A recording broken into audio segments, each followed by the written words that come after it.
Hai semua, Assalamualaikum. Bersama dengan cikgu pada kali ini untuk matematik tingkatan 4, bab 3 penakkulan logik. Dan dalam video kali ini kita akan lihat satu lagi standard pembelajaran, iaitu kita akan membentuk hujah induktif yang kuat bagi suatu situasi.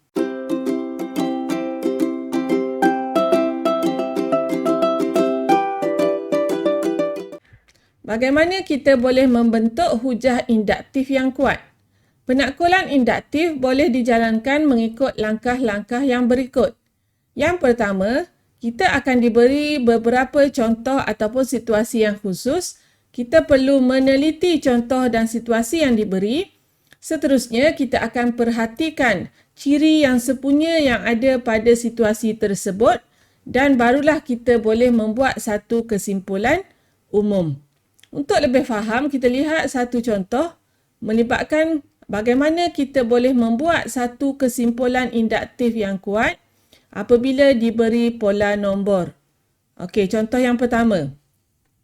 Polanya 1/1, 1/2, 1/3, 1/4.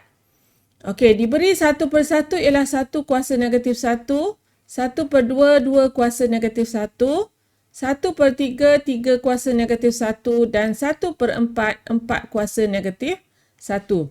Jadi di sini kita perhatikan ciri sepunya yang ada pada contoh ini, di mana kita lihat yang berubah adalah 1, 2, 3, 4.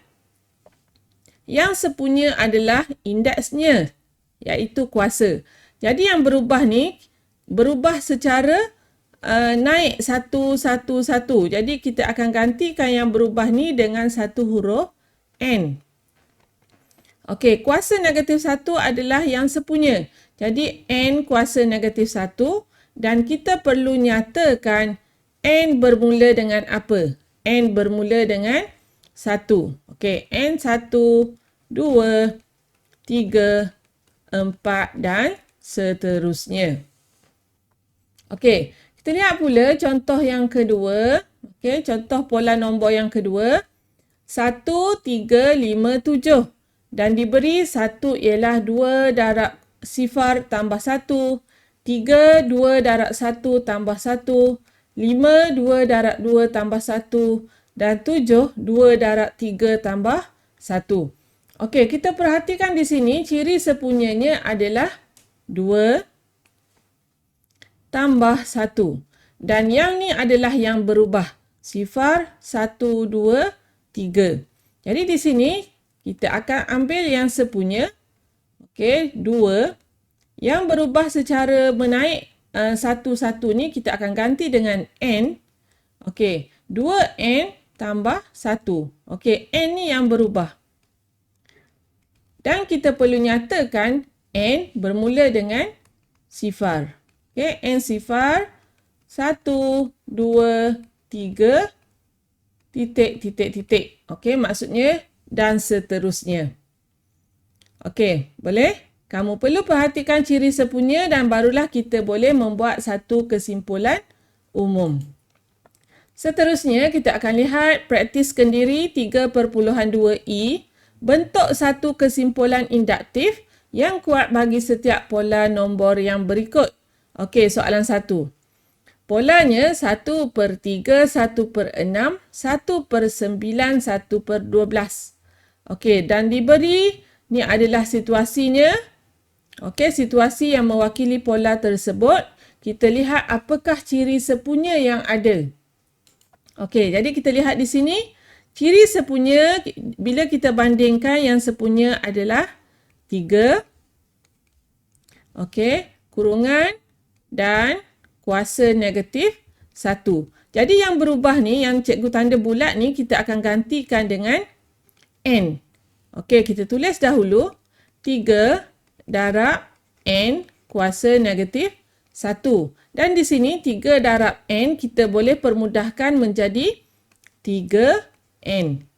Okey, 3N kurungan kuasa negatif 1 di mana N kita bermula dengan 1, 2, 3, 4 dan seterusnya.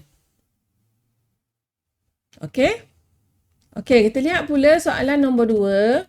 Okey, kita lihat soalan nombor 2. Polanya 0.2, 0.4, 0.6, 0.8. Okey, dan diberi 1/5, 2/5, 3/5, 4/5. Sama juga kita akan perhatikan apakah ciri sepunya. Okey, satunya adalah yang berubah. Okey, 2, 3, 4. Okey, yang atas berubah.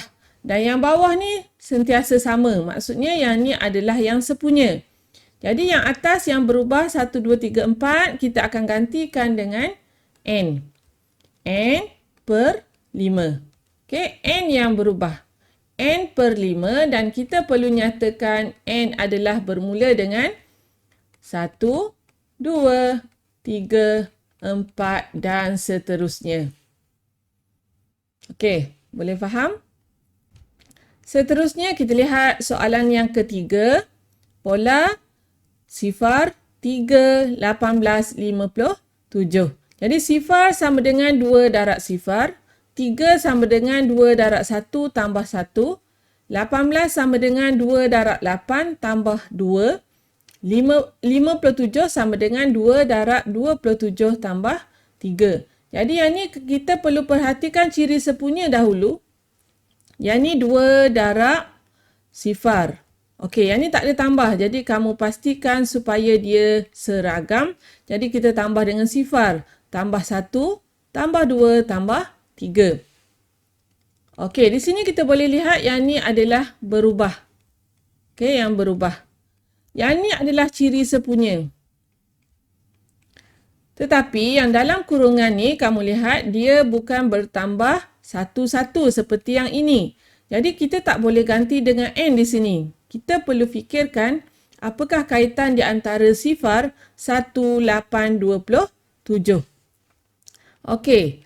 Nombor 1, nombor 8, nombor 27 sebenarnya adalah nombor kuasa 3. Jadi 0 ialah 0 kuasa 3. 1 ialah 1 kuasa 3. 8 ialah 2 kuasa 3. Dan 27 ialah 3 kuasa 3. Kita cuba jadikan dia sama seperti yang ni. Bermula dengan 0, 1, 2, 3. Dan cikgu tulis semula. Yang ni adalah 2 darab 0 kuasa 3 tambah 0. Yang ni 2 darab 1 kuasa 3 tambah 1.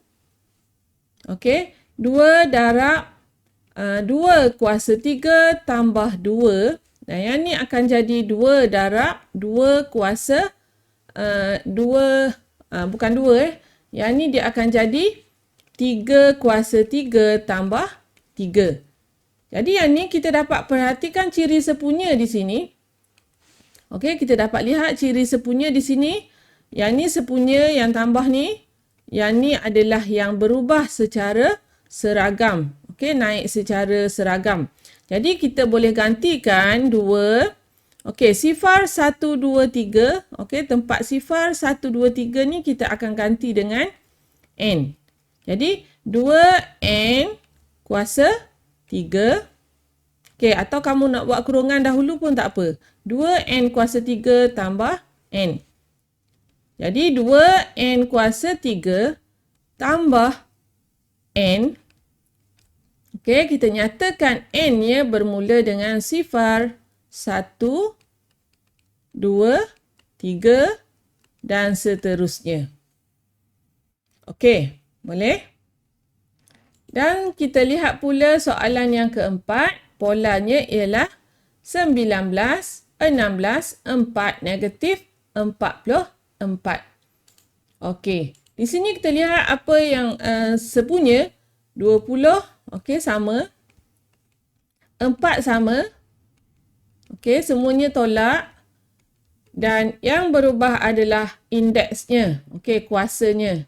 Jadi kita boleh terus gantikan sebab yang ni 0, 1, 2, 3. Jadi kita boleh gantikan menjadi 20 tolak 4 kuasa N. Okey, di mana N bermula dengan 0, 1, 2, 3 dan seterusnya. Okey, boleh?